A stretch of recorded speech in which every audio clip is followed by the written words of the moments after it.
માંગરોળ તાલુકાના કંટવા ગામે નહેરના વહેતા પાણીમાં તણાઈ આવેલ એક 30થી 35 વર્ષના પુરુષની લાશ મળી આવી હતી.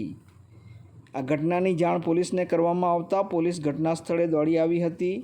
માંગરોળ તાલુકાના કંટવા ગામના અર્જુનસિંહ મોરથાણાના ખેતરની સામેથી પસાર થતી નહેરના વહેતા પાણીમાં એક 30થી 35 વર્ષના પુરુષનો મૃતદેહ મળી આવ્યો હતો.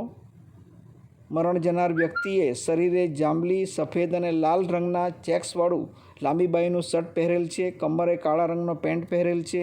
જમણા હાથના કાંડાના ભાગે ગુજરાતીમાં નવઘણ લખેલું છે તેમજ લાલ રંગના 3 સ્ટાર પાડેલા છે. અંગ્રેજી કેપિટલ અક્ષરમાં PB લખેલ હોવાનું હાલ જણાયું છે. પોલીસે લાશનો કબજો લઈ કાયદેસરની કાર્યવાહી કરી છે. માંગરોળ તાલુકાના કંટવા ગામે નહેરના વહેતા પાણીમાં તણાઈ આવેલ આ પુરુષની લાશ મળતા ચકચાર મચી જવા પામી છે. હાલ પોલીસે લાશનો કબજો લઈ કાયદેસરની કાર્યવાહી કોસંબા પોલીસ મથક ખાતેથી પોલીસ દ્વારા કરવામાં આવી રહી છે.